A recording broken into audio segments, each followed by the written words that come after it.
that guy. The following program is intended for mature audiences.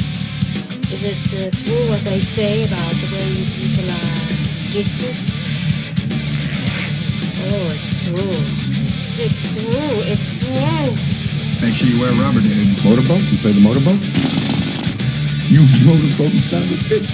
There's tortos and motorheads, geeks, sluts, bloods, wastoids, dweebies, dickheads.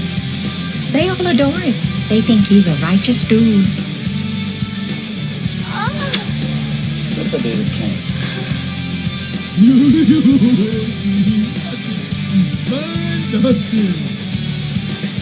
Here's your host, Ken Pettigrew. Yeah. That bitch Sandy is finally gone. How about it? Oh, man. She was nasty, huh? You know why it's called Mother Nature? Because she's a bitch. Mm-hmm. It was horrible, man. Server was down, getting knocked out. Everybody's, kicking our teeth in back east. The weather is, and it totally sucks. Look at this. We got our lighting engineer. Yeah. Turning on everything. Cameron. God. Look at everybody's back getting aboard. Look at everybody, man. Blaine knocking out the fucking Hyman tonight. Yeah, First who's one Blaine? in the chat room. Hi, Blaine. Who are you? Oh, man. Launchpad Radio. Go check it out Thanks in the for morning. Coming in. Chaotic Radio in the morning, like 8 a.m. Pacific Is that time. online? Where am I It's finding online. Chaotic Okay. Radio. Yeah, you know what? I'll we'll post it in there. Tell All everybody right, where they're we'll at. find Yeah. that. Chaotic Radio. I'm looking right now. So it's good stuff right there, man. You got a hell of a show going on down there, and Blaine's going to be coming in, maybe giving us his presence here. Dare I say next week? Okay. One day. I don't know what day. Maybe Okay. during the weekday. Maybe a Thursday night. Maybe all three. Who knows? Oh. How much physically in here? Well, what I was thinking about chaining him up to the wall and making him like my radio slave. Oh, I love Put like that. a ball gag in his mouth and some assless leather chaps. Is he? I What would do you say, think? is he into whipping and things? Well, if he's not, he will be. We're gonna have to figure that out. Look at shameless plug. Yes, you know what? I am shameless plug. You know why? Because Chrissy and I have talked about this, and everybody with the show, just like our friend, all our gay uncle, Jimmy Starr. Oh yeah. He always promotes us. He's down with us. I'm down with him, and he's always giving us love. And you know what? When you find some cool shit, man, it's good. That's how people get big. You got your little group, and you all just promote the shit out of each other. Listen, I need everybody right now to hit that Twitter button. Tell a friend, tell a lover where it is you're at. Right here, kenpettigrew.com. And changed up the front page. If you guys got a email you want to send us, hit contact right there. Listen, all you crazy ass stalkers, don't send me any nudie pictures. Yeah, no doubt. And we'll have the telephone number. But listen, anybody wants to call in now, live, 773-3KP show. Come make your voice a weapon. Bunch of stuff on the news. Again, the Sandy came in. She came in and she came hard. It's not many times that Sandy's got to come hard. But when Sandy come, you know what? She's not just a squirter. No?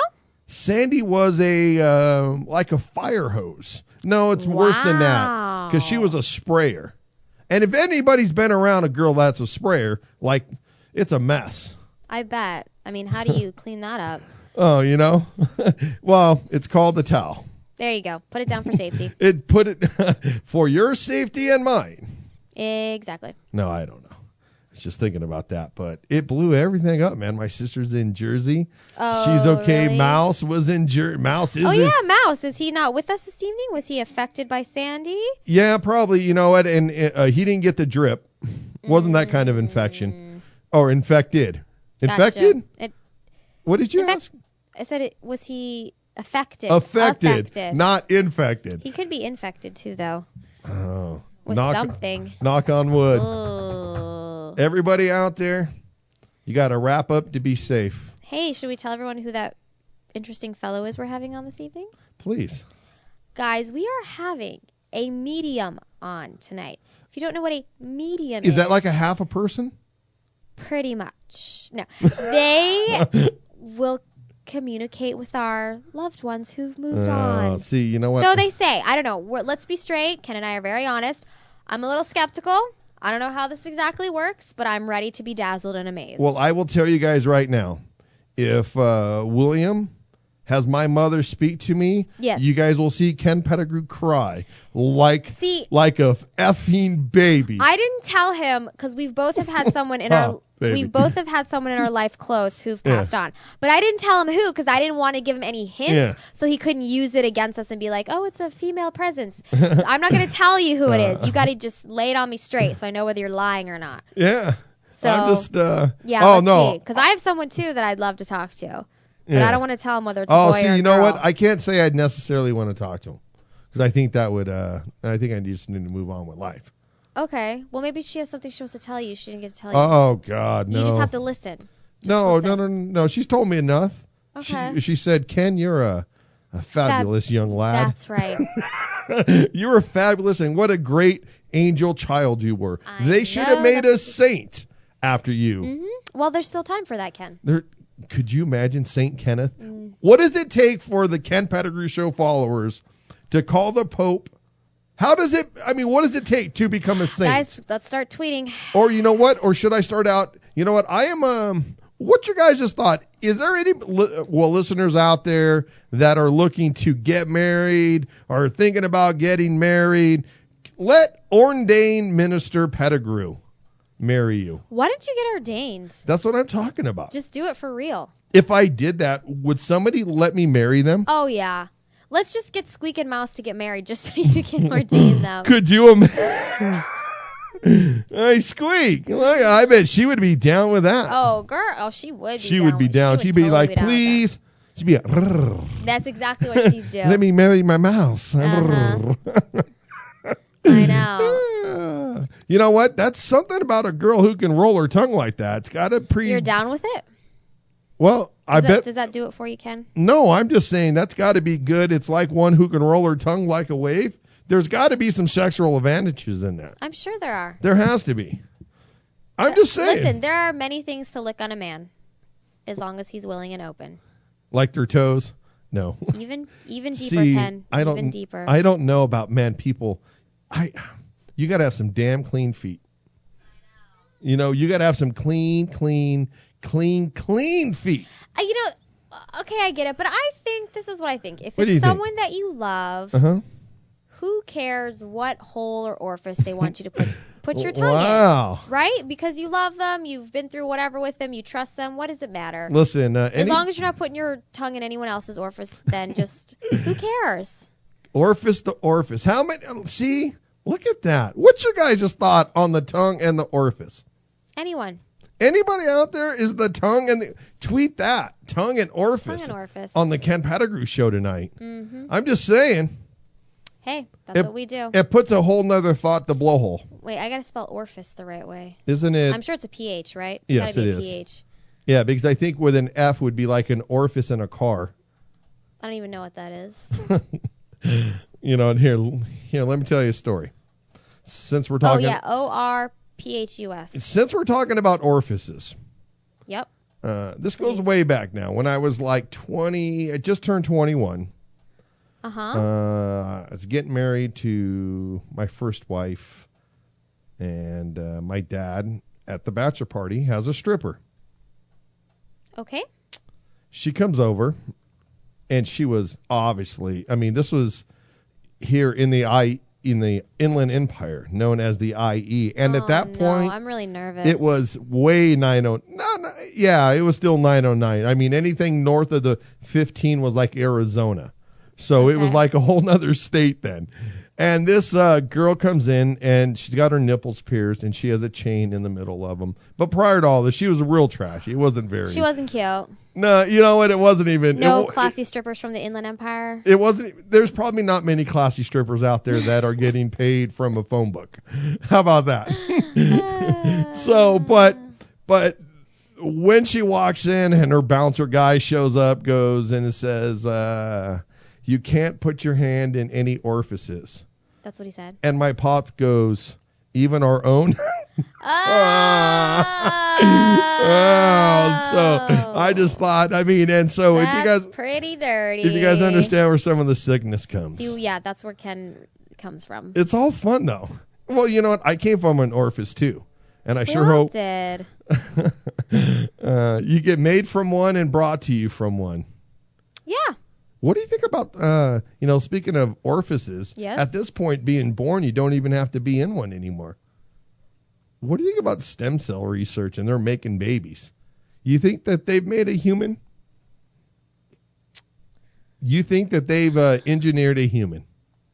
I think they're pretty close to it. Okay, now They they've haven't. engineered sheep, they've engineered horses, they've engineered, you guys realize that they made these from DNA, not by little, let's get it on, Right. little monkey sacks or Right. however they're getting it on, or horsies. Well, I think if the stem cell research is helping, someone that can't conceive or, is in a lesbian relationship, or if it can get to the point where they can go in early stages of pregnancy and see, oh, your But how child might dare have I Down say- syndrome, and they can somehow go in there. Are they and playing God? genetically fix that. Are they playing A God? little, I think a Yeah. little. How but, scary is but that?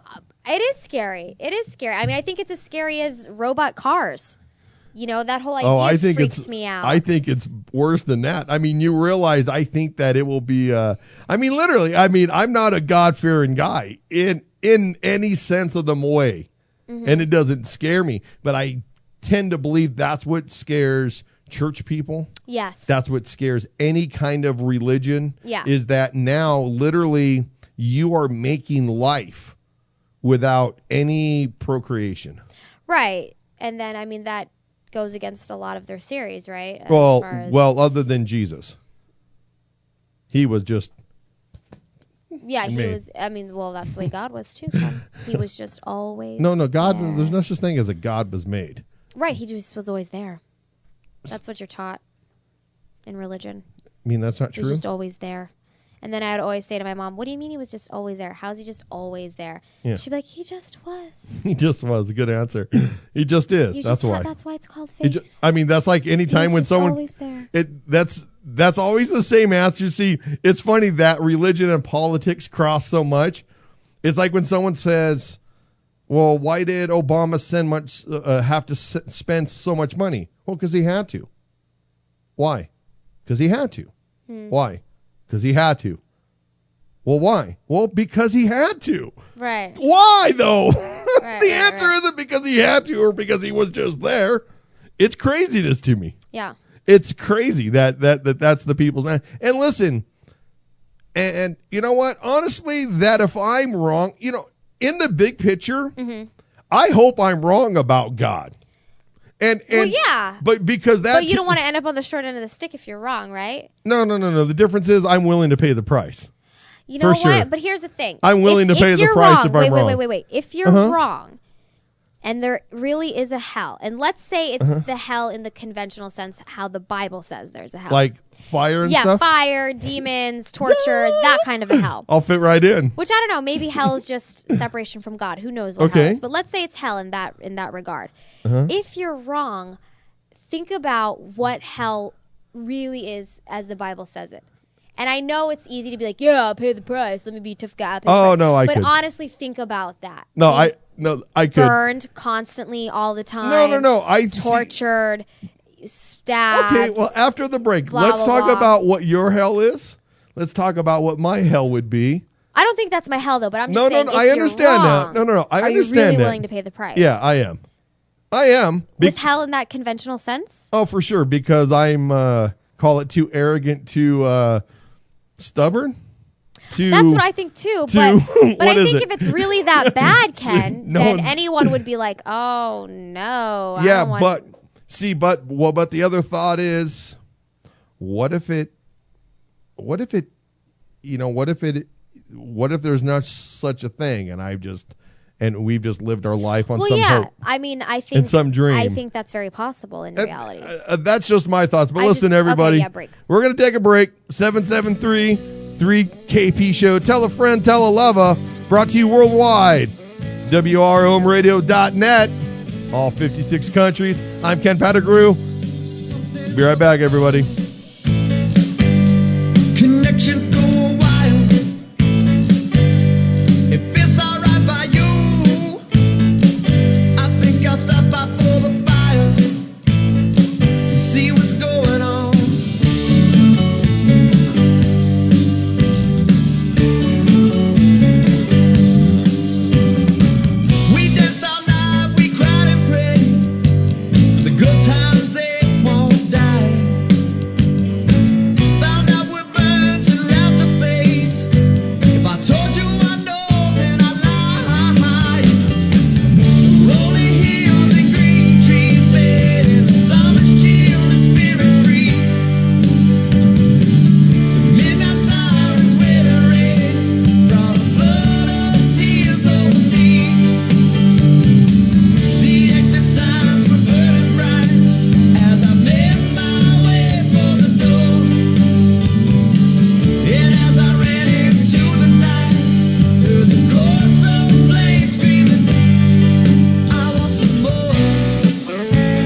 everybody, right there, live right here, KenPettigrew.com. Call in live at 773-357-7469. From hell, the saints, the devils. Where do you fit in out there? How many of you have your hell, and what do you think it is? What is some of your guys' hell out there? Some of your guys' hell, like Chrissy was talking about, it's brimstone. Well, that's not my hell. And torches. I'm just No, saying but like the conventional. Yeah, hell. exactly. Is that your guys' hell, or is it what? Call in and let us know. We'd love to hear that. And coming at the bottom of the hour, Here's William a man who Constantine. He might know about hell. He might know something. I mean, Well- he's connected to the beyond, so... Well, I'm going to ask him between that and I just have some thoughts on that. But anyways, Chrissy, before the break, we were asking, what would be your hell? What is hell to Chrissy? And is it good to speak out loud, man? What if it's some like what if there's one of those strange stalker dudes out there, or psycho killers? Can't you What are you see? saying? He's going to use this information against me? Or me, or anybody? Be awesome. Well, I guess we're living on the edge, Ken. So dangerous, right here. Okay, me? I think my personal hell Right. would be being utterly alone in pitch black for the rest of eternity, with no contact with anyone, no communication with Really? anybody else, Just quiet? in the absolute dark, completely by myself. Yeah. You I don't like being alone. You would hate to drown. Yeah, I don't really care for being alone. I like periods of like a couple Right. hours of being by myself, but I Yeah. don't like long stretches of it. I don't care for the dark. I like That almost sounds like Serenity to me. No, I'm only kidding. I definitely like the idea of cohabiting, with Really? someone. I don't so I think that would be my Never personal go hell. on a cruise and stand on the back and fall off in the middle of an Oh ocean my at God, night. that would even because that would- coupled with being in the middle of the ocean in shark infested waters and just like maybe not being actually bit by a shark, but just feeling a shark brush you or knowing there are sharks out Or there. what if That it's just would be reef? my Or what if a personal piece hell. of reef brushes you? Yeah, man. but Listen, just there the would be a not pile knowing. of crap, man. I would be like Oh my gosh. I would be like a freaking like a crap jet, just ripping across, man. I don't know what happened. I think we just. Oh, that would be terrifying. Did for we me. just lose our video? Oh no. You're kidding me. I hope not. Yeah. Anyways, we're going to keep doing this Let's because keep going. everybody stay in. Listen, just type in the chat room. Maybe it's because William's coming on and his psychic powers are jacking. Maybe he's. Oh my God! Maybe there's someone in the room with us, Ken. Oh, maybe one there of our is- loved ones are in the room with us right now. Maybe. Probably not me because I don't think I have that many loved ones. Well, Yeah, it's trying to reconnect Okay. right now over and over. 8th attempt, 9th attempt, 13th attempt. Son of a bitch. But anyways, we're going to keep going with this. If it connects, just chat in just there. keep talking to us. Listen to Yeah. us. We're like Yeah. old school radio. You No, can't it's see still us. good. You can hear But us. babe, just keep chatting, will you, for us? Come on, babe. Do the like type Kent, like K says, then C says, then K Well, says. you can see who was talking. Yeah, but I'm not sure if they can hear us if the stream's not going out or not. Oh. But the video is still playing. The video is definitely recording, Oh. and I will have it posted. So as far as anybody else would know, we'll just keep banging this out, and it may be back up now. 'Cause it looks like it's streaming again. Tell everybody to Bear with us, refresh. guys. Sandy did her worst. We're She messing did. with Sandy tonight. You know, it really screwed it up, and they sent us a new encoder over number, and they said use this temporarily. It's back up. If everybody just tell everybody to refresh. Just And we're- refresh. You know what? Everybody needs to do the Massengill. Tell everybody, do the Massengill. Refresh yourself. Oh, okay. See? Look at it. Bringing it all around. I like it. We're all back around. So anyways, your Okay. hell would be on the back of, or I think darkness, yeah, quiet. that's a bigger hell. Being either completely by myself in the dark or being in the middle of a dark ocean and just knowing the sharks are out Right. there but not knowing whether they're going to bite me or not. I would tend to believe that my hell, that if somebody says, Ken, what's your hell? Yeah. What's your hell? It would have to be in a never-ending threesome with Rosie O'Donnell Oh God. and your guy from MSNBC, Rachel Maddow. Ah, come on. It would be. I think Rachel Maddow would be good in bed. Oh, for a guy, he probably is. I don't know. Okay. I might consider that. Oh, are you serious? No, I'm not attracted to her. I'm kidding. I like. Oh, if I was really? attracted You to a should woman, tweet that. If I was attracted to a woman, I like a woman that's a little more curvy It had to be feminine. and long hair. Yeah. Yeah. You know what? No doubt, man. I don't understand. I don't get why when lesbians date another lesbian, why do they pick somebody that is so manly looking? Literally, the only thing missing is the penis. That's it. And it's not. Is it really that? You know what? And then you see, this is what I don't understand about you lesbians. Please explain to me. All lesbians on the planet, please explain this to me. Why do you use a strap-on if you don't like the penis? It's not. I'm not Because talking you like about- the way it feels, Ken. Okay, I'm not talking about a dildo, no, but the point of having a strap-on is some man is just bam, bam, bam, pounding the shit out of you. That's the point of having a man with a penis. No, maybe there's other I get it. I do. You like maybe the curves of the woman, maybe like the idea of dominating a woman, but I think like biologically women, they still get turned on and they want something to go up there. And so that's the most natural thing goes I'm I mean just they saying, make man. ones that fit up there. I just don't get it. Listen, all I'm saying, man, if you don't like the sausage, then don't. I mean, listen. Ken, it's just not that black and no, white. okay, It's not that black and white. no, but I'm literally talking about the strap-on part of it. Okay, yeah. That's what I'm talking about. The reason why they put a strap on is so they can strap it on and they can pound them with it. Correct, right? Yeah. So why? I can't believe we go from hell to strap-on. I don't even know how that happened. Oh, your hell because of your hell. I'm just saying, if they don't, the whole point of having a strap on and women put it on is so they can take them from backwards doggy style and work them a bit. Isn't that what the penis is there to do? So why not? But maybe there are other things about a man that they're not attracted to. It's not the actual look of the strap on that's turning them on. It's just Wait a minute. So wait a moment. that- So you're saying women out there, you're not attracted to just the crank? No. It's more to us than a penis? Yeah. No, we like the way your penis feels, but we don't necessarily like the way it looks. We actually like you. What? My whole thought in women and relationships is ruined tonight. I thought you women only liked us for our penis.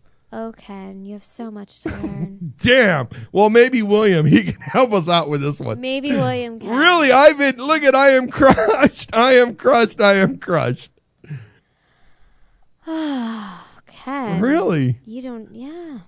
No, I know better I than know that. you. I know you do. And our balls. That's right. See, you got to throw them in there. Okay. It is because when they hit you from the back, sometimes it just makes it all better.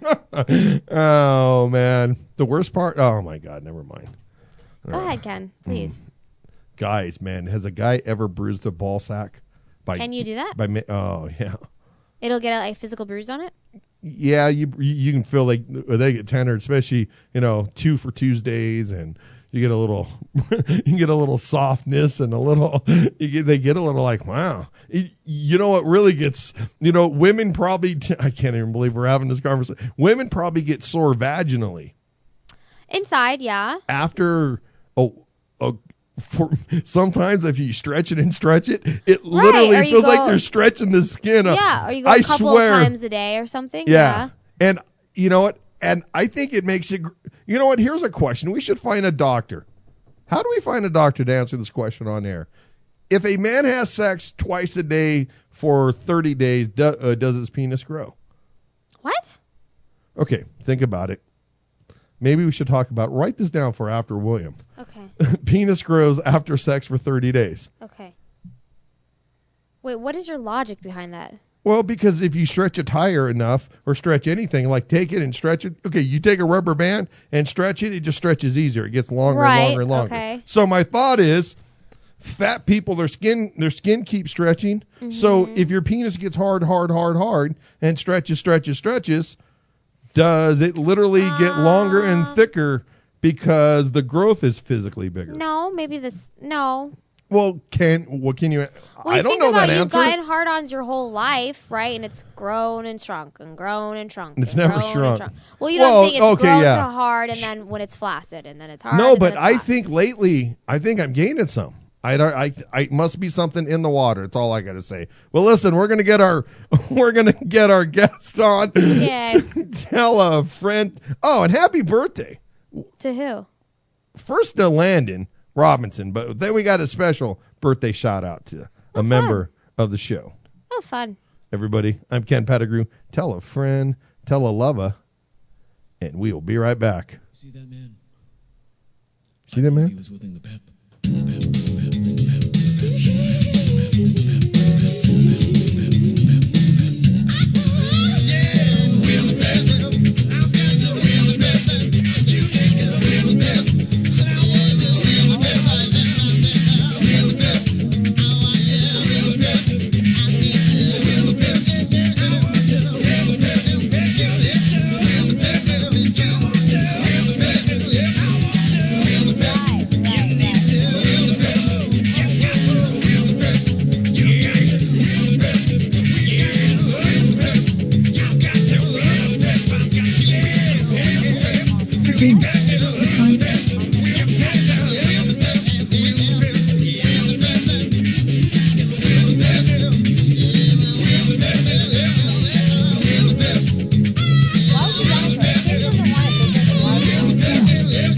If you are a member of the media or are looking to book volume for an appearance,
Yeah, everybody. Welcome back to the Ken Pettigrew Show. Back here live.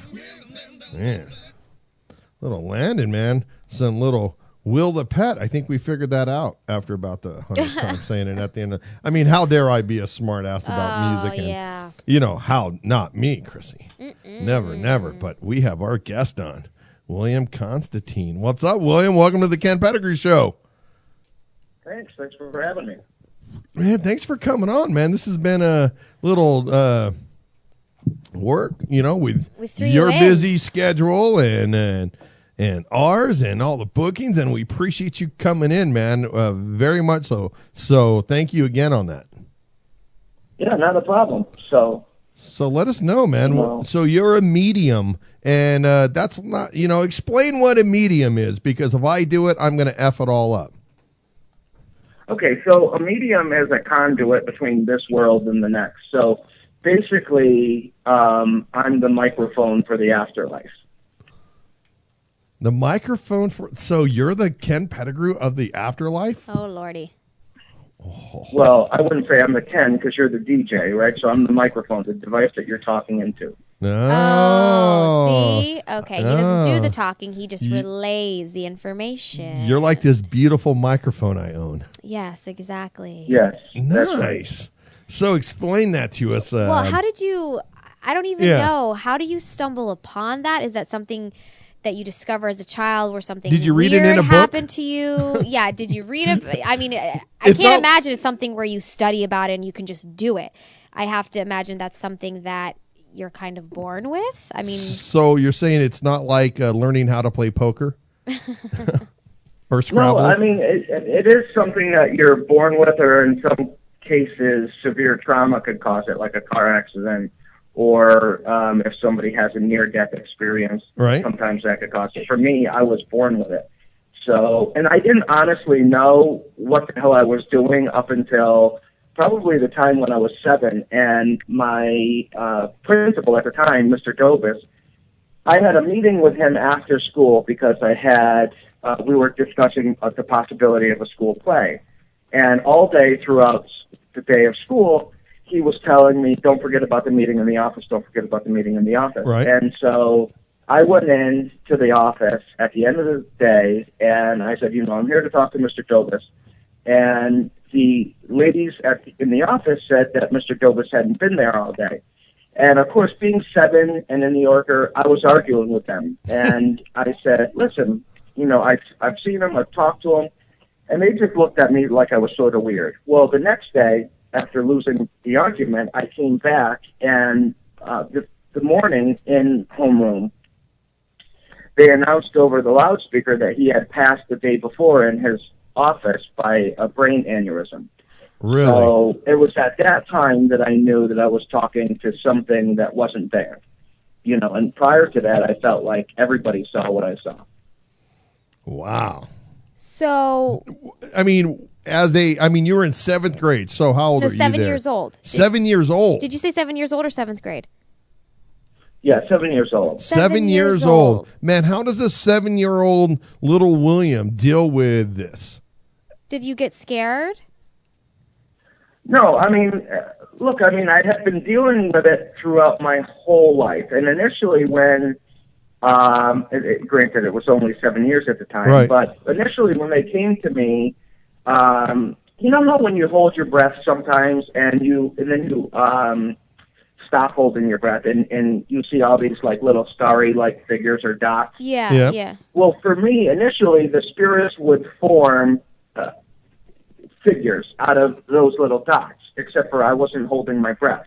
So I would see that type of thing, but instead I would see maybe a woman pushing a stroller. And as I got older, it became more and more clear to where I was actually able to, get the full-on apparition visions and see angels in ascended masters. Did you ever fight this? Like you didn't want to be able to do this, or you just always kind of embraced it? No, hell yeah. There was at a time because I was adopted, and right. and I was tossed around foster homes, and so for me this was a curse, until I decided to see it otherwise, because I had constantly felt like I was abnormal enough. And now you're going to toss this shit on me where I'm seeing things that aren't there. And on top of it, nobody else can confirm it. Well, and then the funny thing that happened was my grandparents, who happened to be my foster parents, they were my first foster parents ever, and they were my last foster parents. So they were the first home and the 10th home that I was in. And one of the things is after I was adopted by their daughter. And maybe about when I was 13 or 14, they got into a car accident. But I was watching it psychically as it was unfolding, and I can remember. Well, we're gonna hold on. No, back up, William. Hold on. So you're saying that you were watching it. What do you mean by that? Were you like in your bedroom? Were you in your living room? Were you at school? What went on? Slow down and explain this to me. So where were you at when all this happened? And I mean, was it like a picture? Or was it like watching a movie? Was it like watching still frames? What was it like? So I was in my living room of my adoptive family's home, and in Connecticut at the time, and it was like watching a movie. I mean, what I saw was what was typical for them, which is they would go out on, say, Friday nights or Saturday nights, and on the way home, my grandmother is a lot like me, and she can't keep her eyes open when she's in the car, so she decides to sleep. Right. Well, this time she didn't wake up, and so my grandfather had said, "Oh my God, no," and leaned over and reached for her. And at this time, he became oblivious to the fact that he was driving a vehicle because all his focus became on her. And as he leaned over towards her, he ended up knocking the steering wheel off course, and the way he was leaning caused him to lean on the gas pedal a little bit more. So he was accelerating, made the car go faster, and the wheel was off course. And it wasn't long before the car got intercepted by a telephone pole, and then the transfusion box or transformer box, whatever you call that, at the top, actually torched the car. Oh, man. But my grandfather was already impaled by the engine, and my grandmother was already gone. So they didn't feel it. I mean, listen, thank God that they didn't burn to death. I mean, awake.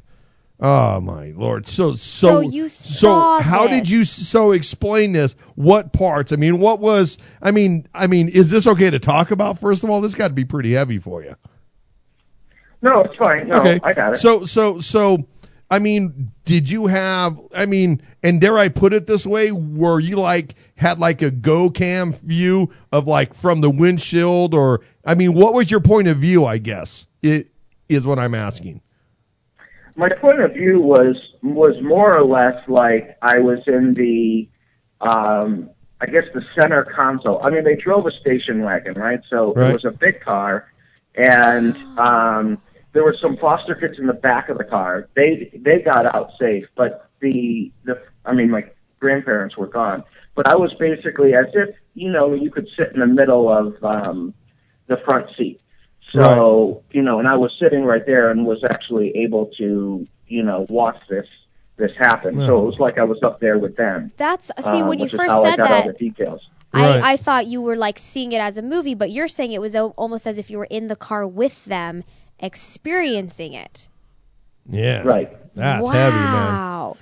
That's way heavy, man. So you were just going about your business, and then this all of a sudden occurred to you? Were you frozen with whatever you're doing and you're transported to this moment? I mean, how did that Yeah, I was frozen, and I don't remember a whole lot until after I came to, and then everything started to, fill in the blanks. I mean, at the time that this was going on, it wasn't shortly after, my adoptive mother had gotten a phone call about the fact that her parents had passed. And I went in and I trashed my bedroom because, to me, they will always be my parents, right? So they were the ones that I relied on. And so I went in there and I was trashing, and it was the first time that they had ever came to me. They only came to me twice. And the first time they came to me and they said that I was going to New York, which is where they were, and that I had to be strong for my mom, Right. or my adoptive mom. And for me, it was sort of the what about me scenario, like, don't I matter in this whole, thing? But I understood it, and so I went to New York. And when I came back, I can remember being on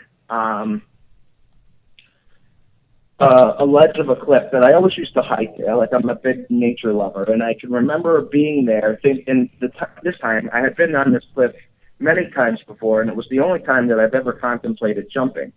And I could remember this is the last time that they came to me, and they said that I was going to be doing great things with my ability or whatever it was. Right. Which at that time, I still deemed it a curse. Like, I just wanted normalcy.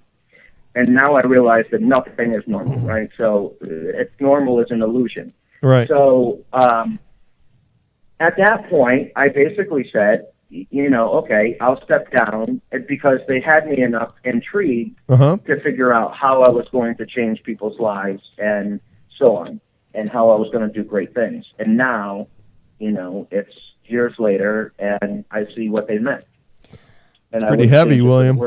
That's real heavy, man. Now, man. So I have to bring up this quote from your website to ask you about. So it says that you learn to master your gifts by training with angels, ascended masters, along with earth and light-bound spirits. What exactly do you mean by that? Is that literally you trained with angels, or what does that mean? Or is that a term within what you do? No, I mean, that means angels, like Archangel Michael. Then there's Saffron. See, a lot of people think that archangels are the highest of the angels. That's BS. You have the Saphrams, which are the highest of the angelic realm, and then they go down from there. So there's different ones, and then you have guardian angels, which is what everybody sort of has anyway. But yeah, so there's angels, and then ascended masters would be like Christ, and not the Christ written about in the Bible. It's the Christ that actually was there. So you're saying that we all have guardian angels? Yeah, everybody has, guardian angels. I mean, the angels, that's what their whole purpose is they're a part of consciousness that is here to help facilitate change and to help encourage us to get to where we need to go. And like Archangel Michael deals with a lot of, courage and cord cutting and, anything where you really need strength and personal empowerment. That would be Archangel Michael. Well, then there's a lot of Michael in the Ken Pettigrew Show then. So, yeah. So how do you, I mean, forgive me for sounding naive or skeptic in any way, but this is very interesting sounding. How do you communicate with an actual angel? Because I'm sure there are people who you meet who are like, oh, angels, that's just in the Bible, or that doesn't exist. Or, right. I mean, how do you communicate with an actual angel? Right, well, here's angel? the thing. Is angels are non-denominational. Just certain religions decide to own them. And, and the other thing is I talk to them just like I would spirit anyway. So whether I'm doing like an angel reading or if I'm doing a spirit reading, which by the way, I did tweet you that there was a couple of people that are here with me, and they that's what but I wanted to talk to you about. Let's after hear what he's this. saying first, and then we'll get to the spirits. Yes. Okay. So go ahead. Okay, so their angels are non-denominational, and they've never been born. So a lot of people think that, Aunt Sally's going to get wings sometime. BS. That's not going to happen. Like, you don't, ascend to get wings. Okay. That doesn't happen. So, now, the natural prospect would be, if angels exist, does demons exist? Right. And, they would. Because that's sort of the natural balance of things. And my experience is I haven't necessarily met a demon. I mean, I've met some pretty negative people. And I could only, from what I understand, know that how you are in life is how you are in the afterlife, minus a couple of things. Do you guys know what happens when you die? No, but you know what? Let's take a quick break. Don't go away. Yeah, don't You're go away. Interesting. Don't go away. William Constantine on the Ken Pettigrew Show, talking about the medium and what's going to happen or what's it like when you're dead. I've got a few thoughts on that, and maybe some friends that came along to the show. Everybody, you guys got a question? I think William, man, you'll be more than happy to take a question, right? Yes. Yes. Excellent. I'm digging that. So anyways, everybody tell a friend, tell a lover. I'm Ken Pettigrew, and we'll be right back after I play my song.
Yeah. I don't know about Uncle Joe, little everyday goldfish. We're here on the Ken Pettigrew Show, live, rebroadcasted. We don't do no effing podcast. No. We do broadcast. Hello. Listen, we got our guest, William Constantine, but I want to thank everybody who's catching this worldwide in all 56 countries, thousands and 10 plus thousand people catching this show, getting some of, dare we say, don't believe in Antichrist. I don't know, but maybe is William on the show of the all holy Antichrist? Holy and Antichrist. I don't know if those two words No, go in the same maybe sentence. not. William, welcome back to the show, my friend. Thanks. My question is, what happens when they die? No, that's what he said. Do we know what happens when we die? Well, I do know what happens when I die. What happens, Ken? When I die, everybody's going to, very few are going to say good. Some will, because I've been an asshole to some people. But most will think, God damn it, man, that was a good guy. I think so. Little bitter, little angry, but good guy. So my memory will live on with hopefully all my listeners. Everybody should tweet that. Ken's going to live in your souls forever. Oh, Lord. Okay, so let's let's look to William. That's what I think. And then my body hits the ground. Actually, my body's not going to hit the ground. I'm going to be cremated. I am not taking up any more space on this planet. Gotcha. I've had enough of that. Right. So what happens to your soul, though, would be the question. Okay, That's how you're going to be remembered and how your body is going to be disposed of. But what happens to your soul? that's okay. No, but that's my thought, William. I think my soul. I have a different outlook. I think my soul or people's soul is, you are remembered or you are forgotten. And my soul will live on in the memories. The memories is what my soul is. People remember who I was. And if you're a douchebag, But we have physical souls. Like that's I don't proven. believe that. Like science proves I that we don't have believe souls. we have physical souls. No, we have. Don't we? We have actual. No, Let's I'd like Google to. it. We have actual I mean, souls. What's your thought? Well, because I mean, honestly, I mean, I'm very much. I believe we live this life. We have an average of 86 years, and you're either going to be a douchebag and be forgotten, or be a good person and live in the minds and hearts of other people and thoughts. And that's how I believe when I die, that's what's going to happen with Okay, me. well, I want to hear what William has to say. So tell me why I'm wrong. No, William, what happens to our souls according to William? Okay, well, it's not according to William, it's according to the spirit world. So basically what happens is you experience a 360-degree panoramic life review. That's at 360 degrees means you experience every thought, feeling, sensation that you've ever had, and even the ones that you haven't known that you had. So, because there's times where we go through life and we're physically present, Right. but we're not consciously aware of what's going on. Right. And so there's so much that we're actually missing. So you experience that, but you also experience it from every other person's perspective. So, Ken, you would experience it from the people that you've interacted with. And so say you were a person who maybe say you were Jeffrey Dahmer. Ooh. Now, as Jeffrey Dahmer, you're going to experience what it was like to be Jeffrey Dahmer, to kill all over again, and then you're going to experience what it was like to be the victims of Jeffrey Dahmer. And you want to talk about hell? This is hell, right? Because you're reliving that, and then at the end, who judges you? You. Okay, because but now you've come into a full awareness of what your life was in the full circle of things.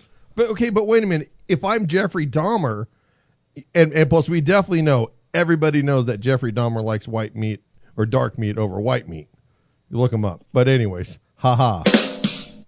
anyways, isn't he going to get off reliving what he did? But he's going to relive it as the victims as well. He's going to be the victim. And really? So then he's going to see it from a different point of view and realize, oh, I'm a piece of shit. And then he has to judge himself, says William. But because basically you get the full picture, and then you understand what type of an impact you've made in your life, or in where you've gone wrong. And so no God could really judge you even more precisely than that, because after you've seen the full picture, you've gone through it all over again, and you realize what it was like to be the victims, as well as the ripple effect that it causes in the family. Trust me, that's not something that you're going to want to, go through if you're Jeffrey Dahmer, but you go through it, and you realize what it's like. Just the same thing with suicide victims, we'll say. They go through that, and then they have a support structure on the other side. What Ken is basically saying is he believes that his soul is the memory, which doesn't make any freaking sense to me. It does. Well, no, it does. It's more like a nice quote But wait from a minute. movie. But William, what makes no sense to me is someone's going to sit here that they spoke to angels and going to tell me that they're going to relive my afterlife on all the things that I might have done, good or bad. I don't believe that. I mean, listen. How can someone tell me that? I mean, mine makes more sense than someone telling somebody that someone just showed up as a light and started talking to me. The thing is, I talk to spirits, right? So as somebody that talks to spirits, like you're in the room with Chrissy, right? Right. Right. So if Chrissy stepped out of the room, okay, and you were to try to have a discussion with her, right? How would that fare for you? It wouldn't, because she wouldn't be in the room. Pick up and call the cell phone. Well, it wouldn't, because she wouldn't be in the room. I'd have to physically walk out and speak to her, or she comes in here. Right. So, but you would still remember who Chrissy is, right? Well, but yeah, sure. Of course. Right. So, but could you have a dialogue with Chrissy's memory? No, you can't. Because it's just a memory. So, and then in that case, then as a medium, how can I dialogue with a memory of somebody? You see what I'm saying? Like, I understand you're saying that that's how you believe that the spirit lives on, and it lives on through memory as well as other things. Well, I think as a medium, I talk to a physical being. Okay. Right? Like when I drive my car, I swerve around spirits. You know, when I'm in the mall, there's a ton of spirits around. It's not like this hokey pokey stuff you see on TV either. You know, where like mediums are reading people at random. I think that's a bunch of hogwash. But, so how do people you know, differentiate those hogwash to you? How do people like Ken and I, who what we makes just you see separate what we see on TV, from them? Yeah, how do we know that you are different, or how you see is different than those hogwash on TV? Well, one, because I'm not being edited, right? When I'm doing readings, there's not an editing floor. I'm not saying that they're not legitimate readings, but I think that there should be ethics to mediumship. And I think that there's a time and a place to give a reading, and people need to be open to the reading. Right. And when you're standing in a line in Starbucks trying to get a coffee, right, you have to, you're not open to getting a reading, A. And B, you might not mentally be in a state of mind. Maybe you're suicidal. Maybe you want to be with the person who's crossed over. Right. And all of a sudden I deliver a message that says, you know what, Ken, I don't know, Mom is on the other side and wants you to know this, that, and the other. Right. And all of a sudden you decide you're going to kill yourself because you're not not saying that you would, but, you know, because you weren't emotionally ready to hear that message. So the thing is there should be ethics to mediumship. And to just walk up to somebody randomly is, I think, unethical. Well, I see that. But but that still doesn't say what makes what you're doing is what makes William Constantine different than, you know, if Ken Pettigrew shows up and says, "Hi, I'm Swami Pettigrew, and I'm telling you whatever it is." Okay. I'm curious. I mean, because I have these questions because you tweeted that there's some people with you and this and that, and plus I'm curious about this. I mean, because there's a lot of people that listen to this show. There's a lot of people that are gonna hear William and hear about William, and plus I want to know about William because if it's legit, listen, William, man, I am in someone's corner for it, but I want to hear. Tell me why. Sell me what makes William real. Okay. Well, so you want me to read you? I don't. I do. Oh. I want you to read either me or Ken. Yes. And I think this is the only way that we would know. And yeah. How do you? Okay. Well, that's the only way because the only way you're going to know is to experience. Right. Because Yeah. I mean, Right. and we can attest to Because everyone. I We've am never, listen. we've I am never brutally spoken to honest. William. Yeah. We've never spoken to William before. This is our first conversation, listeners, that we've ever had with William. Yeah. So this is, nothing has been preconceived or talked about beforehand. Okay. Well, the first thing is I do have several people here in the room. One is an older lady who's sort of regressing to a younger youth. It's just right before my eyes. But I think the thing is she has slightly wavy hair. It seems to be almost like a lightish brown, almost like a dirty blondish type hairstyle. Is it long, short? It's medium length at the moment. Okay. But the thing is she, prior to her passing, there was either issues breathing because there seems to be like a tightness in her chest. Uh-huh. And there also seems to be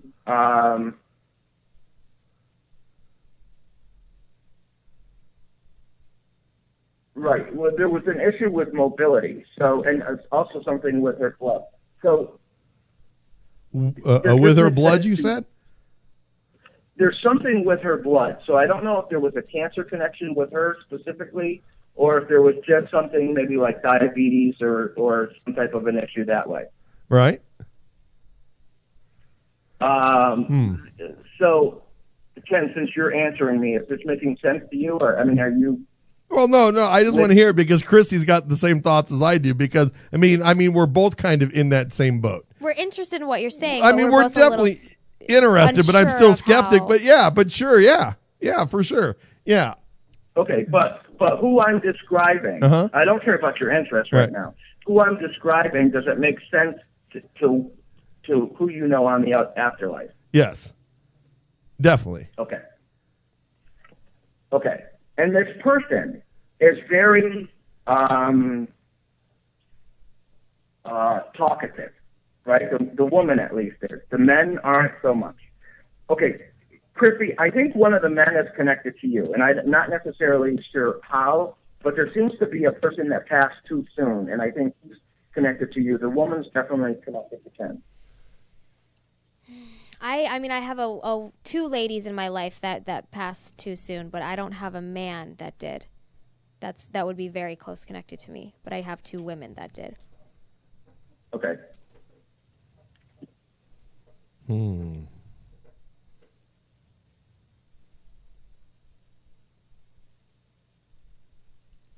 Okay. And Ken, is your mom on the other side? She is. Okay. And the lady that I'm describing, is that mom? Yes. Okay. And with regards to mom, is there's something that you did for her or mentioned her after her passing? So there was a tribute that you gave to mom after her passing that she's acknowledging? Every day. In somewhat. But yeah. Okay, but this is something almost... This is something that you did specifically for her. I mean, you talk to her every day, like you honor her in a lot of ways. You know what? No. Yeah, I can't say I do that, but I mean, I have a picture of her and I see her and I think about her a lot. But I mean, who doesn't? I mean, but listen, that answer is going to be anybody's answer. Of course, you think about your dead mother, dead father, dead child. Yeah, but I'm not talking about thinking about, I'm talking about you did, after her passing, you did something to honor her. So I didn't do any kind of celebration. You either mentioned her or you did something to memorialize her. Yeah. I did something on my show for her. This is way back now. Okay.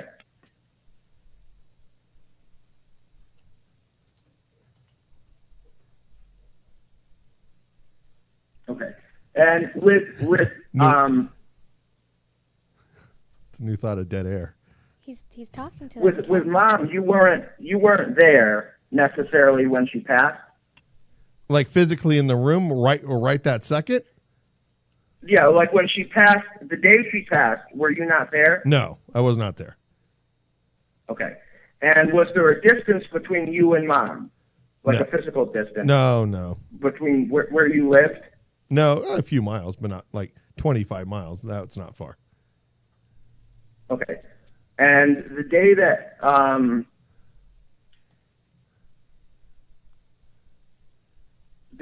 she was buried, did you have an experience with her, or a sense of maybe? Well, she wasn't buried. Smell? No, she wasn't buried. I did the old oven deal with my mother so too. the cremation. The cremation. But the day that so the day that happened, did you have an experience with her? No. Like, did you smell? There was some type of a connection that she's saying that she was giving you.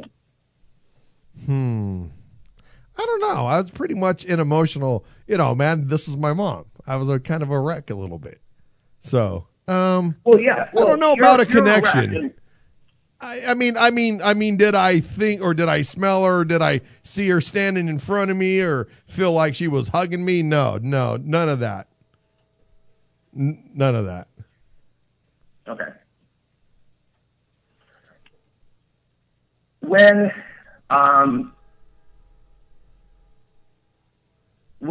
you before she passed,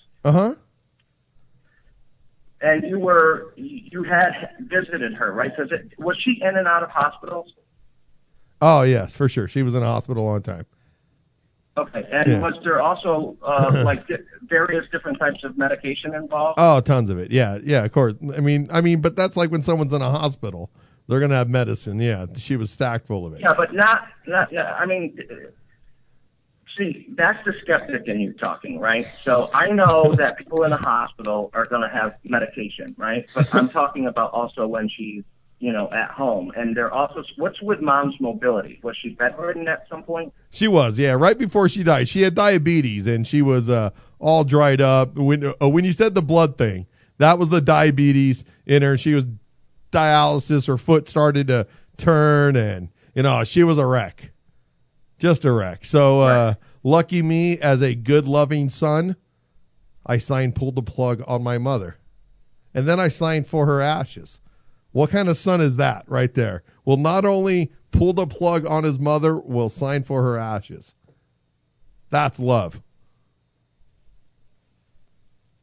I think, I think that as much as I think it was a difficult, you're pawning it off as though it was an easy. Oh, no, decision it for wasn't you. easy. I'm not telling you it wasn't. Yeah. But no, you know what? I can't, no, the doing it part wasn't easy.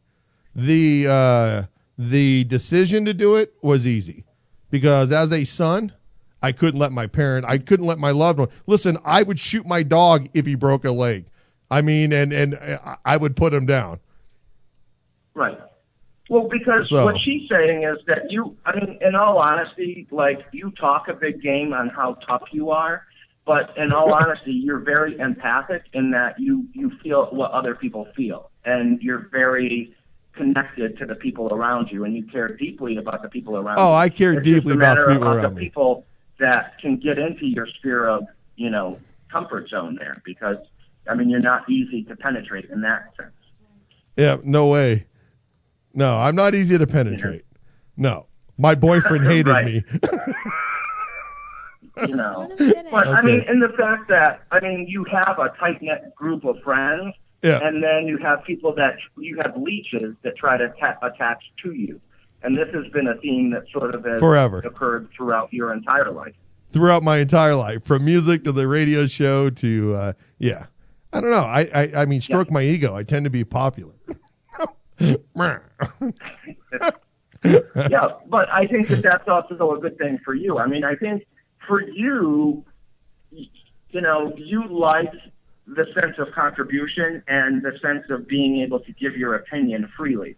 Yeah. And you encourage other people to do that, whether it's through whatever mode that they choose to do it. But it's something that I think you've always wanted, is the people to have that freedom of self-expression. Yeah, for and sure. now you're making a career out of allowing people to do that. Damn right I am. Mom honestly honors you for that, because there was a lot of times that she thought that it was just more of an annoying trait. Oh, man. I've always been a talker and a drummer. But, William, man, we got to wrap this baby up, And if that actually, we got to get going. We got to. Everybody's yelling at me. I know, we're all yelling at Ken. Go ahead. Let William talk. Let William talk. What Finish. else? What else do you want tell you him what to? your mom is saying, and you keep cutting him off. No, he told me what my mom was. I mean, was my mom done talking with me, William? Listen, your mom would never be done talking to you. She's a right? chatterbox. But the This is thing where I get it from. The thing is you're still, from what she's saying, is you're still calling bullshit on this, right? So there's a lot of stuff that's going on sort of in your mind, where you're trying to just generalize what I'm saying, even though what I'm saying is pretty specific to mom. Yeah, well, not and what bullshit. You're trying to do is No. I'm definitely not trying to call bullshit on it, William, but I think I have to do a part as a broadcaster to, get it out of people. Even if it's something I completely agree with, I still need to be able to ask the questions. right. That's all. No, feel free to ask the question. Yeah. So what else does she have to say? Because Chrissy's looking at me. Let him finish. Go ahead, Chrissy. Okay. Well, the thing is that, since her passing, you've overcome a lot of, personal struggles that have gone on. And there's times where she has come in to really sort of try to give you strength, because there's a lot of times where I think were you closer to Mom than you were Dad? By far. Yeah. And the thing is it seems like Mom is sort of your pillar of support. And it's still now in the afterlife, that pillar of support. And I think it's important. Where's the divorce? Was that between Mom and Dad, or did you get divorced? Oh, the whole family, man. It just runs in it's a chain full of divorces. Right. So okay. No, my dad, my mom, and it's quite the deal there.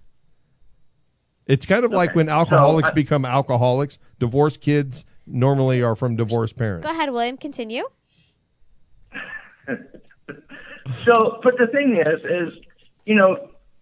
she wants you to know that she supports you in a lot of what you do. And I think that she's always been your number one fan, in life, whether it was, you pursuing any career path that you wanted. I mean, she was always sort of the constant encourager. And it seemed like, was Dad really more emotionally guarded? Yeah. Like, was he emotionally absent? Oh, yeah, for sure. Okay. Was he also physically absent? Was Dad in the military? Oh, no. Where's the military? Truck driver. It's about the same thing. Well, where's the military fall in here, Ken? I don't know where. My grandfather. Is that I wanted to join the military so that I could put the wood to people. I really did. That was my number one motivation of going. Okay. Does that fall into any place? No, Ken. Let William talk. No. Okay. She's feisty. She is feisty. Was Mom's dad in the military? Yes. Okay. And were you connected to him in any way, or did he pass prior to your? No, I wasn't connected. A little bit. He was kind of an absentee grandfather too. Okay. Well, I think one of the big things with Mom is, do you have a room in your house? No, this is weird. Mm-hmm. That you step down into, like a sunroom? No. Did Mom have a room in her house that she stepped down into? No. Didn't have much of a house as a kid. It sucked. Okay. Okay. In your house now, is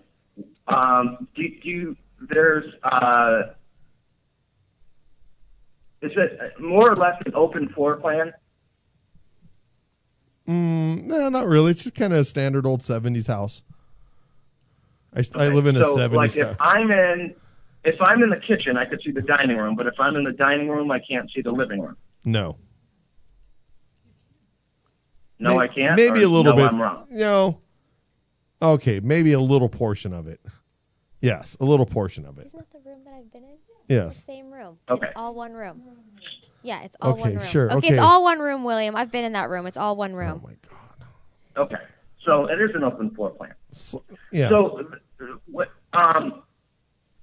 Mom seems to be in the area of sort of the dining room, living room area. When she comes in visitation, she doesn't live with you, right? But the thing is she does come to visit you, and it seems like these two areas are where you spend either a lot of time or you have a lot of morning ritual there. Yes, every morning. And now the couch, is that like an off color beige? No. Okay. Where's this like beigey type piece of furniture that she's showing me? I don't think we have any beige, do we? No, that's a dark brown chair. It's one little tiny chair. No. It's a white chair. No beige. But William, man, we got to get my mom running here, man. Let's get her on a pair of Nikes, because I'm running out of time here, my friend. And I don't want to be rude to my mother because I love her, but we got to get this baby coming.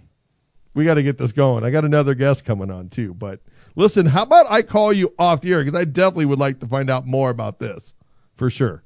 Yeah, that's not a problem. I'll do that. But William, man, let's tell everybody where it is they can find you, what's going on. I put your website out. We've been tweeting you like crazy. You've been tweeting us like crazy. And listen, man, there's a lot of people. And listen, I'm not going to sit here and bullshit you at all. There's things that you have said that were right on point. Some of the stuff was not on point, but definitely you're batting 700. You're not batting 300. That's for damn sure. Right. So that's a good thing. And I think there's people out there that could definitely use you and make themselves and make their family's life feel a hell of a lot better, for sure. I think you're very interesting, William. Thank you for Very sharing interesting. everything that you told us. Yeah, no problem. So, William, man, Thanks for having me on. For sure. Hey, well, no, William, but where do we find you at? Tell everybody. Everywhere. I mean, you've tweeted me, so I'm pretty much everywhere. If you just Google William Constantine, I'm there. William Constantine. We can Google you, brother. All right, brother. William, thanks a lot, man. I definitely appreciate you calling in. Dirty. All right. That did sound dirty. That's so. You know what, man? We need to rip that clip and just play that over and over for you. All right, William. Thanks a lot, buddy. Thanks, all right, man. Thanks. Bye-bye. Yeah, William Constantine. Google him.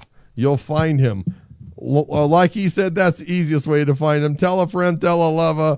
I'm Ken Pettigrew, everybody, and we'll be right back.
Good. Because we are back live right here.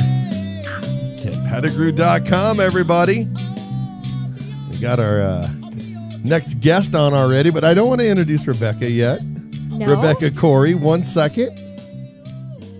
She's doing stand-up for Pitts. Mm-hmm. Not Chris and Pitts. No. Not Armpits. No. But the dog. That's right.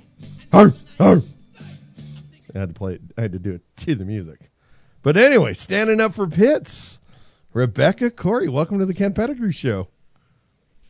Thanks for having me. No, man, it's great to have you on. Stand-up comedian, activist, all-around woman. Tell us what's going on about Stand Up for Pits.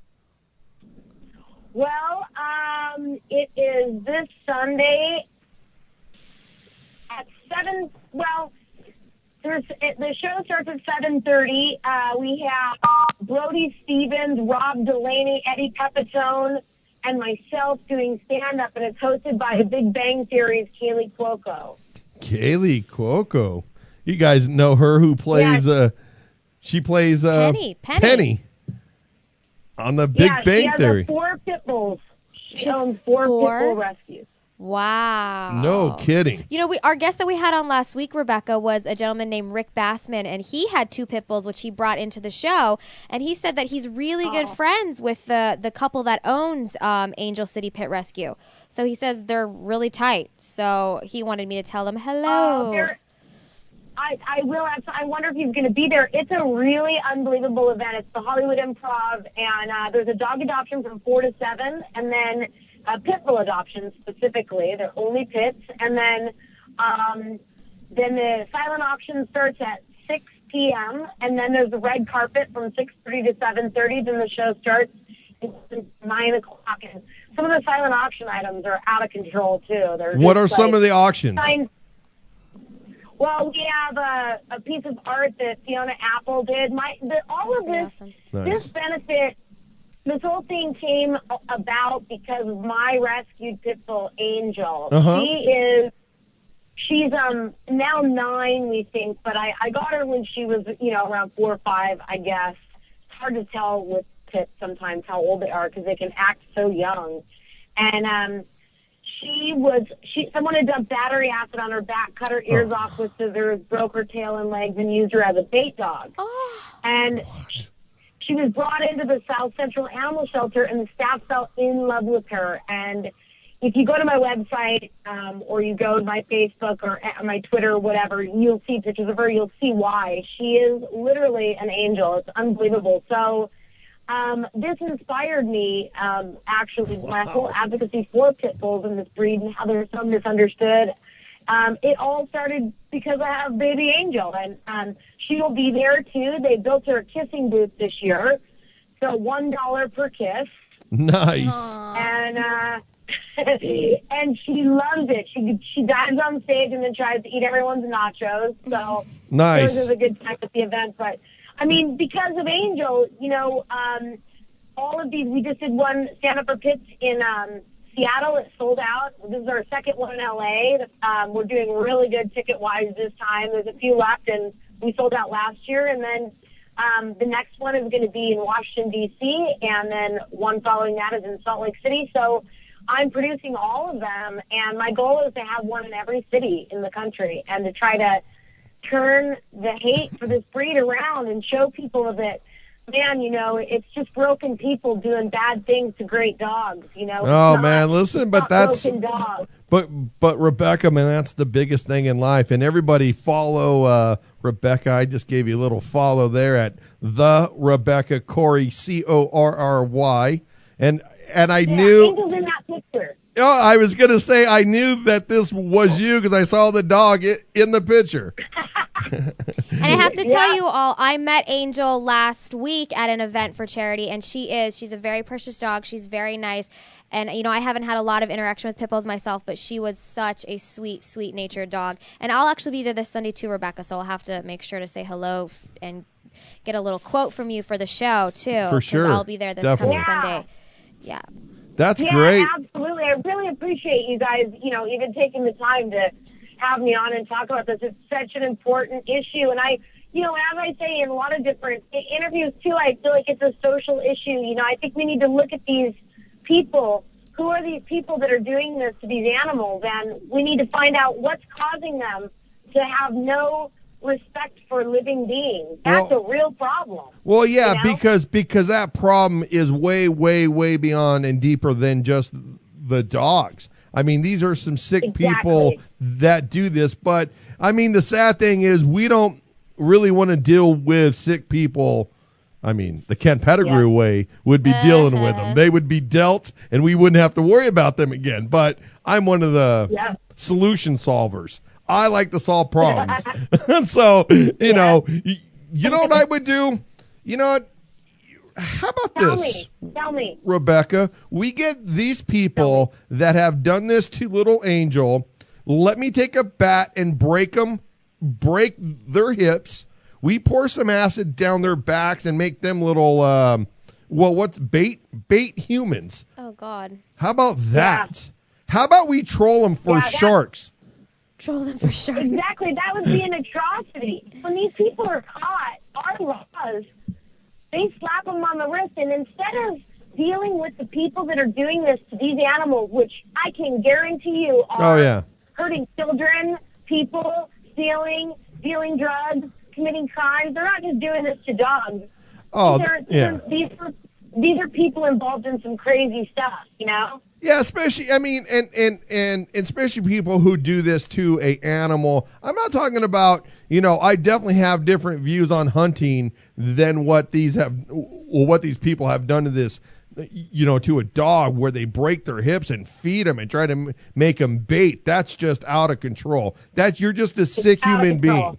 You're a sick person to do that, let alone to dog, to a cat, but it goes on all the time. So it's great to hear people like you standing up and trying to make a difference. Because, in this country, what you're doing is the greatest thing that makes America the best. Is you can get your friends together, you can find a cause, and you can make a difference, even if it's in your neighborhood, in your street, on your block. You have made a big difference. And, that's great. Really smart point. That's what you're saying is a really, really smart point, because, a lot of people listening might think, well, what can I do about this? I don't see pit bulls very often. I don't know. I'm afraid of them because that's what everyone told me to do. What can I do about it? What you can do about it is you can sit in the comfort of your own home and Google pit bull, the breed, and read and educate yourself on what a beautiful, magnificent, brilliantly smart, loving, and loyal, kind creature this is. Right. And then tell other people about it. You can also volunteer at shelters. You can volunteer, find a rescue in your area. You can do all kinds of things. You know what I mean?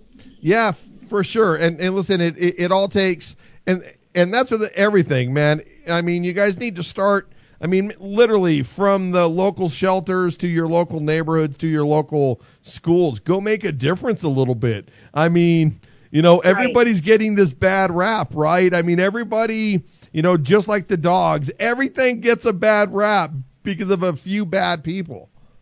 And dogs and these pit bulls, because bad owners, they inbreed them, make some, and then they fight them. And then, the inbreeding is a big issue with them, because that really hurts the dog. It is. And 6 million dogs and cats die every year in the United States. Spaying and neutering, one unneutered male dog and one unneutered female, one unspayed female, over a period of 7 years, okay? 7 years. Their offspring and their offspring's offspring and their offspring, 67,000 pets. Oh, my We should do the calculation on octomoms. Kids one day. How many would she have? People got to spay and neuter, and they got to wise up. We've got to treat our animals with respect and dignity. It's an extension of how we feel about ourselves. We've got to be better than this. We're smarter than this. Well, you would think that we're in, that 2013's not around the corner, and we're not at 2000 or 13 BC. Because we still do some idiotic things as human beings. And one of them is beating animals and doing, look what inbreeding's done to the South. And look what it's, look, that's going to go over well tomorrow on some of these stations. They're like, what you talking about? We're good down here. We're good down here. We're good here. I figured. Well, listen, I think, the best thing to do is, we know the torture that goes on. They're throwing them in they're fighting them in the back of backyards and in tents and under buildings and all that. It's garbage. It's an abomination. It's an embarrassment that we walk amongst people that find this to be acceptable behavior. So what we have to do then, if we're going to make a difference, we have to educate people on what the truth is about this breed. And I think once people know, I know as soon as I talk to some people or, shed light on these, educate them a little bit, they get a chance to meet angels for 2 minutes, right. They're done. They're like, oh, that's crazy. You mean that they don't just kill people and kill babies and eat everyone? Oh, wait a minute. You mean pit bulls are not Republicans? I love that. I'm only kidding. No, that was awesome. Oh, boy. I'm only joking about that because my political views are probably not that. But anyways, I'm not joking about but that. I want to tell everybody tickets are $25 you guys show up and listen. You go there and you mention Ken Pettigrew, you're going to get the Ken Pettigrew special, $35. Yeah. No, they are $25, but you get a hell of a smile by just mentioning the show. And the main room is 18 and over, so all you little kiddies, you're not listening anyways. At least your parents shouldn't be letting you. And if they are, like bad dog owners, you have bad parents. Look, that always runs people off. But Rebecca's going to go to RebeccaCorry.com too. RebeccaCorry.com. And we're hoping maybe Rebecca, maybe a little on down the road, we can have you and Angel come in studio for you can hit us up with some of your great comedy, and we can meet Angel in person for the cameras, then all of our viewers can see her. That'd be great. I would love it. Oh yeah. You can also follow me on Twitter. I post I have the poster that I tweeted, and it has all the info on it. But it's going to be an unbelievable lineup. The red carpet is going to be amazing too. We've got some really fancy special guests coming, but I'm not allowed to say. That's supposed to mean to get there because these are fancy people, and they're all there. We're all there for one reason, and that is to positively, in a positive way, shine light on this beautiful breed, to help protect them, to educate, and to laugh while we're doing it. Yeah, That's for what sure. We're trying to do. And the lineup is, you got Eddie, Brody, and Rob, right? Backing you up? Oh, yeah. Look at it's you. insane. Look at, you know who, man, Eddie Peptone? That guy looks a little freaking psycho, man. That guy looks like you're like Uncle Eddie. Oh, who's all pissed off. Guy, don't you remember him in the movie? Don't you remember him in the movie Old School? That's who he is. Yes. He's so funny. He's so funny. He's a brilliant comic. He's been around forever. He's done tons of. Look him up on IMDb. Google him. He's been on a million TV shows, a million movies. He is brilliant. He's one of the best stand-up comics around. Period. Really? And Brody Stevens was in The Hangover 1 and 2. Right. And he's hilarious too. And of course Rob Delaney, he's a giant Twitter sensation and selling out all over the country. So I mean, I am so thrilled with the people who have decided to step up and stand up for pit bulls. I love it so much. Yeah, for sure. You know what? And you're doing what more people should do with all their causes is you're actually making a difference. Look what you've done. You got you got a few friends together that are talented, brought some people together, and you guys are doing a great cause. And that's a great thing because again, not enough people are doing it. I mean, I was a pit bull owner as a kid, and it was the best dog I ever had. He used to pull me around on my skateboard, and the dog was afraid of its own shadow. But he looked mean, or she. Yeah, and they are. They're great dogs, and they're amazing with kids. You've got to train them. You've got to be good, responsible, educated owners. They're strong. They're powerful. but they just want to lounge around, fart, and please you. That's Listen, all they want to do.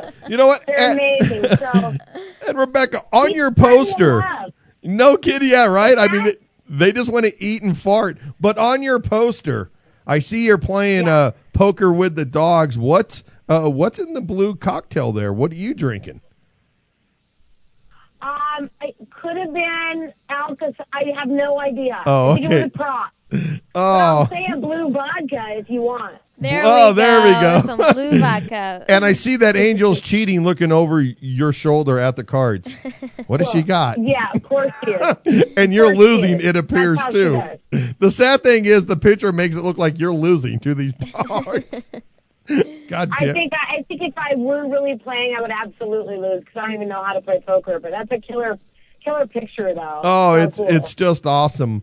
But Rebecca, listen, Yeah. man, we will promote this. We got a big following here at the Ken Pettigrew We Show on do. Twitter. Over 120,000+ followers. We got a lot of stuff Great. on Facebook. I am going to tweet and promote this. You're going to think like I am. We're going to annoy the shit out of you this week, girl. You're going all to the way be up to like, the show. shut the hell up. But listen, Post, I'm going to go follow Rob and Brody and Eddie and post Hell that yeah. and get them to follow this.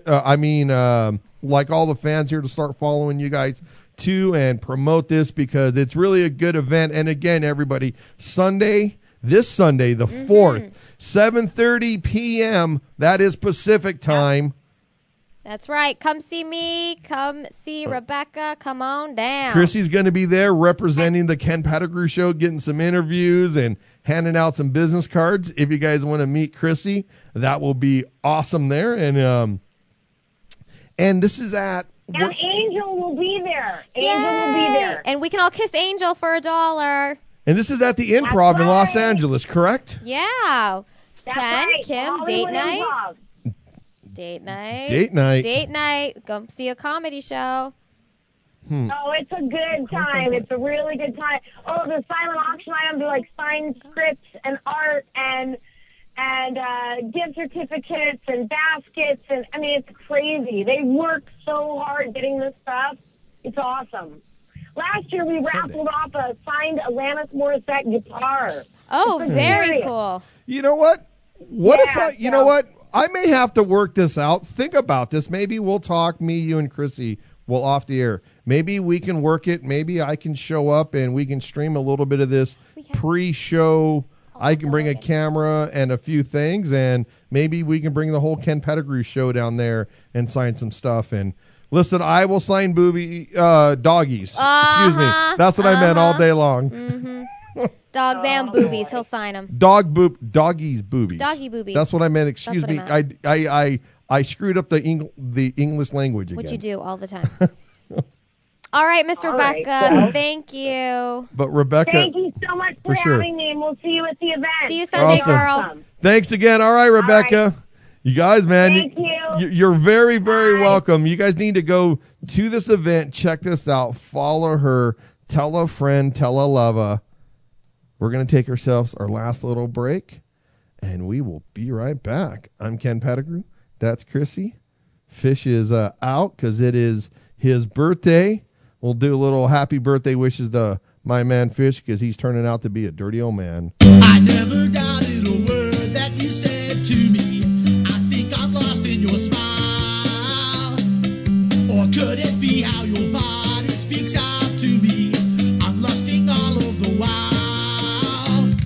I turned out to be a dirty old man in a world full of girls. I do the best that I can. I turned out to be a dirty old man in a world full of girls. I do the best that I can. Don't lose the dreams of yesterday. What the matter, see your way. So wear a trench coat to the ball. I'm Britney's biggest fan of all.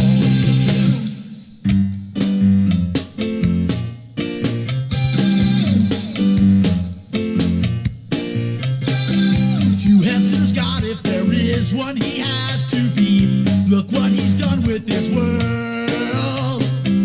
I find it odd, all the rules that I need to play.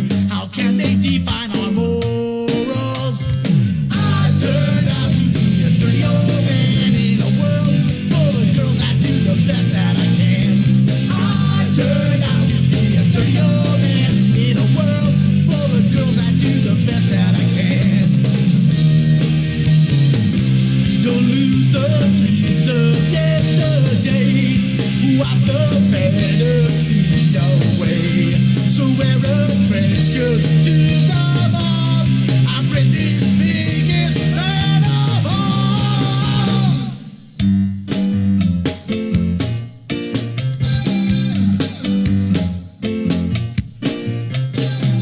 I never doubted a word that you said to me. I think I'm lost in your smile. Or could it be how your body speaks out to me? I'm lusting all of the while. I turned out to be a dirty old man in a world full of girls. I do the best that I can. I turned out to be a dirty old man in a world full of girls. I do the best that I can. I turned out to be a dirty old man. I turned out to be a dirty old man. I turned out to be a dirty old man. I turned out to be a dirty old man. I turned out to be a dirty old man. I turned out to be a dirty old man. I turned out to be a dirty old man. I turned out to be a dirty old man. I turned out to be a dirty old man. I can't say I turned out to be a dirty old man. Just an old man? No, because I have never stopped being dirty. Oh, okay. So I'm just You were turning out to be You were you know, born a dirty old man? would that song be I've turned out to be a normal old man? Because aren't old men just in general dirty? How many- Yes. I had a guy, this isn't that dirty, but when I was working on Halloween, Right. I was a bumblebee. I was going to ask I you, don't dress like a whore, okay? I dressed classy. How boring. No, shut up, Ken. I had leggings, a cute tank top on. I mean, it was fitted wear, but it wasn't all my shit hanging out because I don't believe in doing that. Anyways, if you're not listening, I am. when I was serving this guy, he was like, "Oh, I really like your bumblebee outfit, but I really wish I could see all your legs." And I was like, "Yeah, isn't it better to leave something to the imagination?" And he was an older. I wore my gentleman. bumblebee outfit, but I wore it backwards because guess what my stinger was? Yo! Whoa! Oh, man, Ken. Woo! Wow. Yeah. I'm just, and then one day I dressed up like a teacher, and that was my pointer. That you are Just- on top of it. Then one day I dressed up like the drummer from Def Leppard, and that was my one arm. Okay, I'm only so next. Next, I love the story. You guys, out of all the stories that I saw, it's funny that you send me the same story too, Chrissy. Oh, you 'Cause- thought of it too? Oh my Well, God. it said Ken Pettigrew all over it when I read the story. Oh, it is the best story. And if it, you know what, all of us have been out to bring your parent to school. Let's see what they do. You know what, my dad, I brought my mom to school and she was a church secretary. Who did you bring? I never participated. I don't even remember having that day when I was in school. I brought my Uncle Joe once, and and they wouldn't let him back in the school because he had an issue with kids. No, I'm only kidding. Yeah, I was like, I don't think this story is true. No, that's probably not. No way, because Uncle Joe would be. You'd be killing. I'd be beating the shit out of him. There would be no Uncle Joe. There'd be no Uncle Joe. It'd be dead Uncle Joe. That's right. Here, let me tell you a story about my dead Uncle Joe. I killed him. But anyways, So this yeah. is great. You know what? Some of us have doctors, some of us as lawyers, some of us have parents that are secretaries or radio show hosts or musicians or bartenders or whatever they do. But this 10-year-old boy, his father, Christopher Webb, it's the little boy Webb, said, Daddy, come on, Daddy, come to school and show the teacher, let's show my friends what you do. Mm-hmm. So, Albuquerque, New Mexico, Officer Christopher Webb shows up at his boy's elementary school for Career Day. Yeah. On May 4th. Well, that sounds harmless. What's going to happen on Career Day with a cop? Why don't you explain to them what happens? Well, the cop says, "So, guys, let me show you my police car." And he makes, according to sources, he makes a joke saying, "Who wants to wash my police car? You got to wash my police car." And a boy says, "I'm not going to wash your police car. Ha, ha, ha. Right. And then supposedly the cop goes, oh, yeah, you're not going to wash my police car? Let me show you what happens to people who don't listen to the police. And then he tased him. All I asked was the kid black. I mean, I Because think there's liars on both sides of this story. Like, I don't know what the hell's going on here. You think the cop just pulled out his gun and tased a kid no. on career day? And Yeah, exactly. And the boy was identified as RD. RD.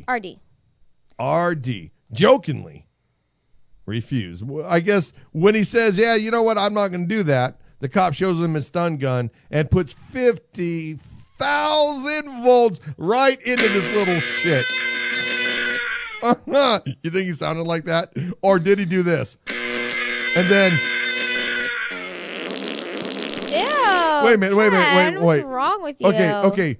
Was this the cop after the kid? Okay, after this happened, my question to you, number one, was this the cop or was this the kid after the shock?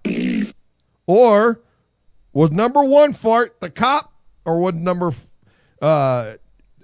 was the first fart the cop or the kid, or is this fart the cops or the kid? What do you think? That's the kid. The first or second is the kid? The second is the kid. Oh, man, I think the first one, because this is, listen, it's a great thing about the Ken Pettigrew Show. We have mics everywhere, even in cops and I don't want to say little boys' trousers. That doesn't sound good. Yeah, that does not sound good. That doesn't sound good. But we have microphones in every classroom across America. That's better. And we happen to pick up the audio. So after this came this, then this. I would tend to believe the first one was the little kid. The second one with the wetness in the back of it had to be the cop because he saw his career go by. Yeah, what do you think happened with this for real? I think he probably pulled it out jokingly and accidentally hit the trigger. That's what I honestly think. Yeah, I was trying to think I don't even know how this guns accidentally go off all the time. Yeah, his career's done though. Whether It's it was done. an accident or it's done. Maybe what happened is that when this went off is that number 1 and 3 fart all went together. It was more like the very end was just the cop like, goodbye. But anyways, you imagine that? What do you do as a parent when you go home and find out, or you get a call. Hello, Mrs. Webb? Mrs. Webb? Are you going to play Mrs. Webb? Hello? Hi, Mrs. Webb. This is Principal Pettigrew. Oh, what's up? Hi, Principal. Is there a problem? Well, we had a great day today. We had career day today, and yes, I know. My son was so excited to go. And and RJ was a great kid. Oh, good. Excuse me, is a great kid. Rather, I'm sorry. What? RJ is a great kid. Okay, that's weird that you said what. Sorry. That's No. peculiar. That was just a misstep in words. But anyways, RJ was here playing with and had a how do I say this?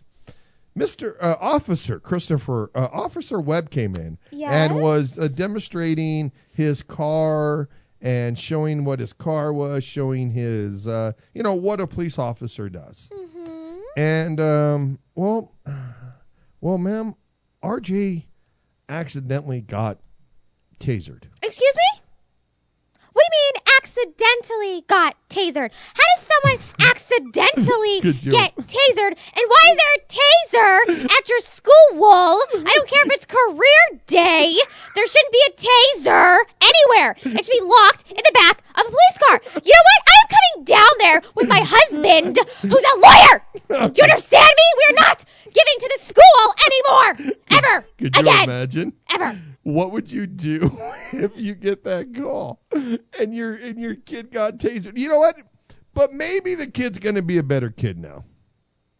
Maybe now we got to look at the high side. I mean at the good side of this. Maybe after all this, he now knows what it likes to be tasered. Well, no, This is only two things. This has only got two paths. I just thought of the second one just now. The first path is he will be RJ will be a saint, little angel. Now he knows what it feels like to be tasered, and he'll never ever be in trouble with the law. And maybe his parents should thank Officer Webb. Okay, that's the positive way to look at this. Or, well, the second one could be positive too. Maybe he now will have a sexual fetish, and the only way he gets off is by getting a little shocker. I wasn't thinking that at all. I don't know how I was thinking that either, but I just was.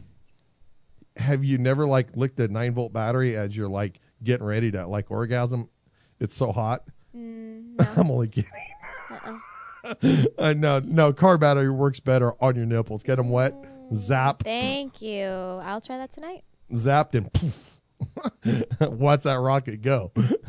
Blast off. Hey, I'm not saying a little pain isn't a bad thing, right? Helps you enjoy the pleasure more, but I don't know about permanent scarring.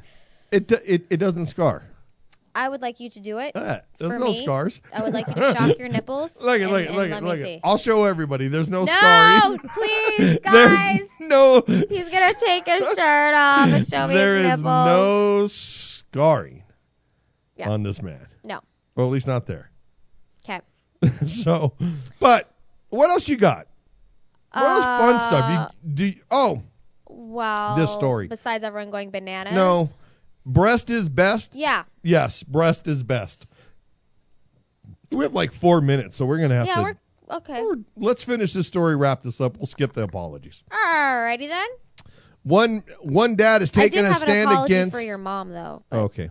But maybe. No. We'll do that. Okay. So let's just do a quick thing on this. Okay. This guy is trying to a man is trying to tell the rest of us men. See, this is what I don't understand. How in the hell can a man ever say or question, is a breast best? Of course a breast is best. This argument would come from some wow movement. Did you read the article? Not all of it. Okay, exactly.